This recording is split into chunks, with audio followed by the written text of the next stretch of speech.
મહીસાગર જિલ્લા પોલીસે ફરી એકવાર માનવતાનું ઉત્તમ ઉદાહરણ પૂરું પાડ્યું છે। જિલ્લા પોલીસ વડા સફીર હસનની સૂચના અનુસાર ટ્રાફિક પોલીસના પીએસઆઈ એસબી ઝાલા અને તેમની ટીમ લુણાવાડા સંતરામપુર રોડ પર નાઇટ પેટ્રોલિંગમાંથી દરમિયાન રામ પટેલના મુવાડા નજીક એક બલેનો કાર બંધ હાલતમાં જોવા મળી આવતા શંકાના આધારે તપાસ હાથ ધરાઈ હતી। ત્યારે કારમાં રાજુભાઈ મકવાણા અને તેમના પત્ની જસુમતીબેન અને 14 માસનો પુત્ર વિયાંશ ગભરાયેલી હાલતમાં જોવા મળ્યા હતા। આ મામલે રાજુભાઈના જણાવ્યા મુજબ તેઓ અમદાવાદ શહેરની નર્સિંગ કોલેજથી પોતાના ગામ પર પંચમહાલના ભંડોઈ પરત ફરતી વખતે કારમાં પેટ્રોલ ખૂટી ગયું હતું તો મોબાઈલ સ્વિચ ઓફ અને રોકડ ન હોવાથી તેઓ મુશ્કેલીમાં મુકાયા હતા। તેમજ તેમનો ત્યાંથી પસાર થતા વાહનોને મદદ માટે રોકવાનો પ્રયાસ પણ નિષ્ફળ રહ્યો હોવાનું તેમણે જણાવ્યું। ત્યારે પીએસઆઈ ઝાલાએ પરિસ્થિતિની ગંભીરતા સમજી એએસઆઈ મહેન્દ્રભાઈને કારની સુરક્ષા માટે રાખી 10 કિલોમીટર દૂર ગોધર ગામના પેટ્રોલ પંપથી પેટ્રોલ લાવી કારમાં નાખ્યું અને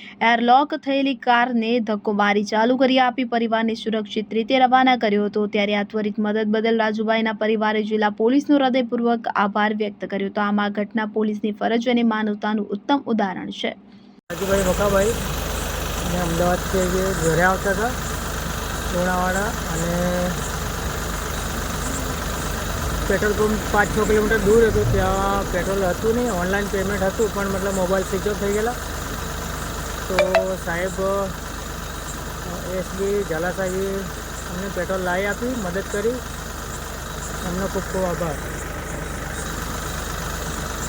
વીરભદ્રસિંહ સિસોદિયા સાથે CN24 ન્યૂઝ મહીસાગર। હવે જુઓ દેશ દુનિયાની તમામ ખબરો તમારી આંગળીના ટેરવે। ઉઠાવો મોબાઈલ અને ગૂગલ પ્લે સ્ટોર પરથી ડાઉનલોડ કરો અમારી CN24 ન્યૂઝ મોબાઈલ એપ।